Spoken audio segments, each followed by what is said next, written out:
प्यारे बच्चों, मेरे YouTube चैनल में आपका पुनः स्वागत है। काफी दिनों बाद मैं वीडियो बना रहा हूँ कुछ कारणवश।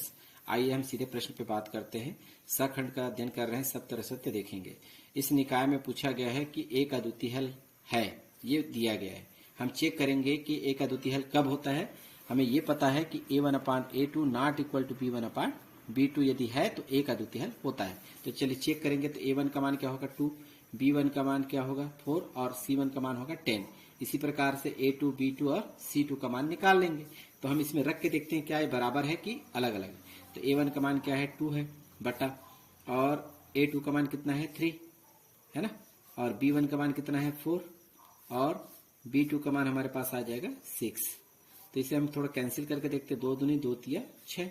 तो 2/3 2/3 के क्या है बराबर है। क्योंकि ये अद्वितीय हल में क्या होता है, दोनों बराबर नहीं होना चाहिए, तो ये इसके विपरीत है, तो ये क्या हो जाएगा असत्य होगा। तो आप उत्तर क्या लिखेंगे इसका असत्य। इस तरह से आप जांच करके लिखें।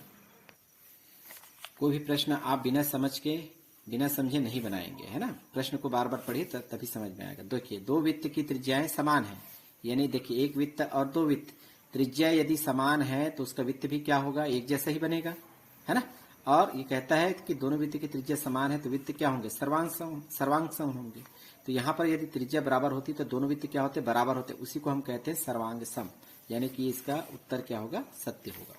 इसी प्रकार देखते हैं, किसी त्रिभुज के अंतःकोणों का योग 180 अंश होता है। ये तो बिल्कुल सही है, आप पढ़ चुके हैं।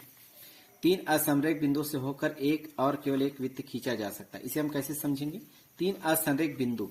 तो चलिए हम देखते हैं 3 बिंदु यहाँ पर हम ले लेते हैं। 3 असंरेख बिंदु इस तरह से देखिए 1 2 3, ये देखिएगा इस तरह से हम बनाएंगे तो हमारे पास क्या बनेगा, तीनों बिंदु को मिलाएंगे तो, है ना, एक वृत्त त्रिभुज बनेगा। और त्रिभुज से हम इस तीनों बिंदु को मिलाएंगे तो क्या मिलेगा, एक वृत्त मिलेगा। तो इस तरह से हम क्या कर सकते हैं, एक वृत्त बना सकते हैं। तो ये बिल्कुल सही होगा। अगला है 5वां कि दो समरूप त्रिभुजों के क्षेत्रफल का अनुपात संगत भुजाओं के वर्गों के अनुपात के बराबर होता है। ये भी बिल्कुल सत्य है, ये प्रमेय है, थ्योरम है ना। तो इस तरह से हम 5 क्वेश्चन इसमें अध्ययन कर सकते हैं। नेक्स्ट में देखते हैं आगे।